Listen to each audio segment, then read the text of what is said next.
पूरा ताली बजाएर उहाँहरूलाई स्वागत गर्नको लागि म आग्रह गर्छु।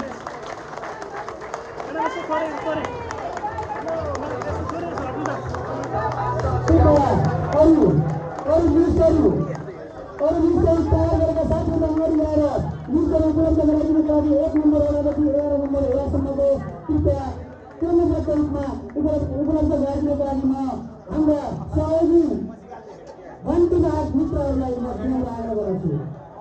यसै गरी नवआगन्तुक सल्लाहकार माउन्टेन विकास प्रोप्राइटर पशुपति भूमिका प्रोप्राइटर त्यस्तै विभिन्न संस्थानमा आबद्ध भएर काम गर्नुहुने सामाजिक व्यक्तित्व श्री राजु गुरुङज्यूलाई पनि कृपया यहाँ आएर राजु गुरुङज्यू कृपया नवप्रवेशीको रूपमा यहाँ आउँदै हुनुहुन्छ। राजु गुरुङज्यूलाई पनि कृपया जोरदार तालीले स्वागत गरिदिनुहोला। राजु गुरुङज्यू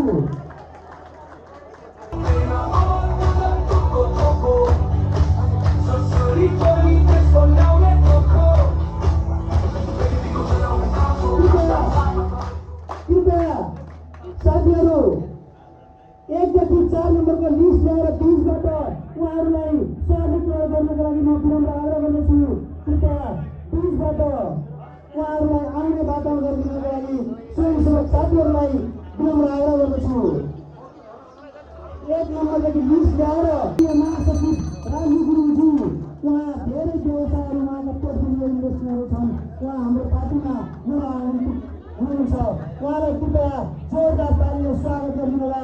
नवप्रवेशी राजु गुरुङज्यू ताली बजाइदिनु कृपया तालीको ताली आओस्।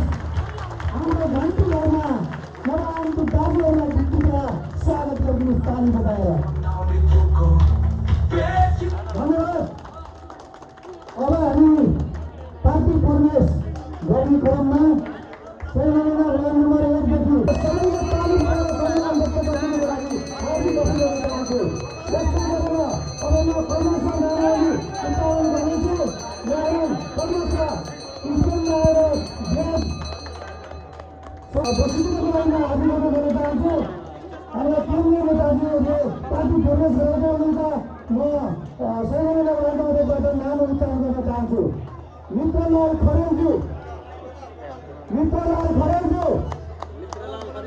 कृष्ण बुद्धज्यू समाजसेवी व्यक्तित्व एउटा महिला नेत्री उहाँलाई हामी सम्मान गर्न चाहन्छौँ। पार्टीका स्वागत गर्न चाहन्छौँ।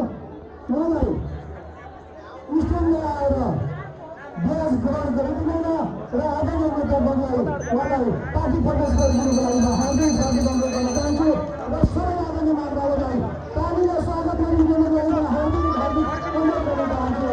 जय घन्टी, जय घन्टी, जय घन्टी।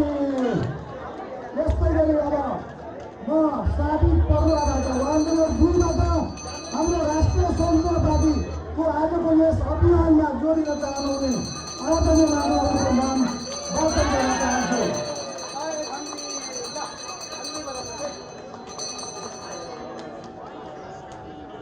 धेरै धेरै धन्यवाद स्वागत यहाँहरूलाई शुभकामना हामी दिन चाहन्छौँ।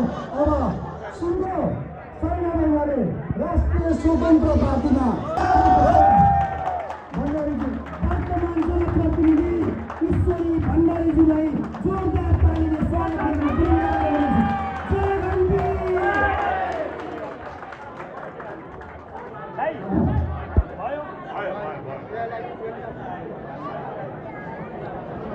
यस्तै गरी म फेरि वार्ड नम्बर 3 मा नाम उच्चारण गर्न चाहन्छु।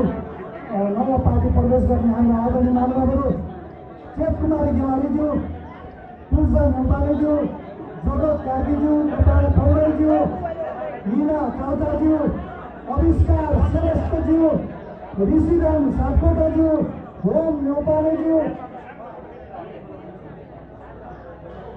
यहाँहरू सबैलाई राष्ट्रिय स्वतन्त्र पार्टी सैन्य नगर कमिटीबाट हार्दिक स्वागत गर्न चाहन्छौँ, धन्यवाद ज्ञापन गर्न चाहन्छौँ।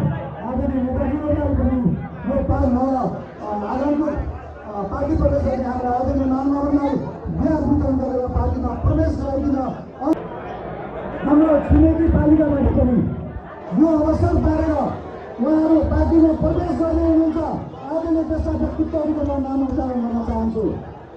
नेपाली काङ्ग्रेसबाट परित्याग गरी नेपाली काङ्ग्रेसको सक्रिय क्रियाशील परित्याग गरी पितामह पौडेल अञ्चल नेताबाट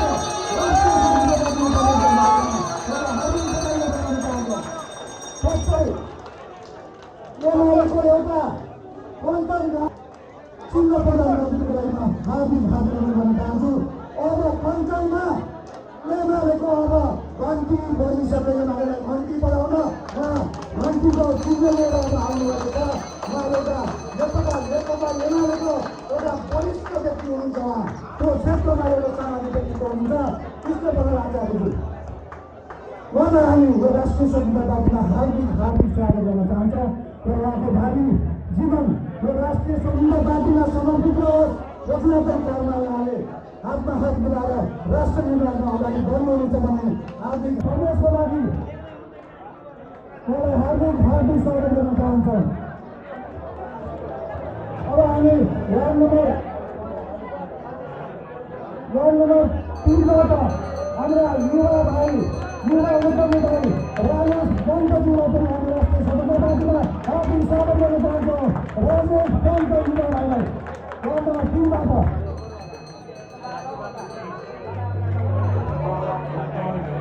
उहाँले हिजोको दिनमा फरक राजनीति पार्टी लिएर राष्ट्रिय स्वतन्त्र राष्ट्रिय प्रजातन्त्र पार्टीलाई परित्याग गरेर हाम्रो पार्टीमा आएर प्रवेश गर्दै हुनुहुन्छ। उहाँले हाम्रो पार्टीमा हामी स्वागत गर्न चाहन्छौँ। उहाँको सम्मानमा ताली बजाएर उहाँलाई स्वागत गर्न चाहन्छु। आदरणीय नेताबाट जीवनलाई उहाँलाई व्यास गराएर पार्टी प्रवेश गराइदिन हार्दिक गर्न चाहन्छु। त्यस्तै समयमा त्यसैले गर्दा कृपया चन्द्रशेखरको कार्यक्रममा हामी पछि गराउनेछौँ भन्दै कार्यक्रमलाई सुचारू गर्न चाहन्छु।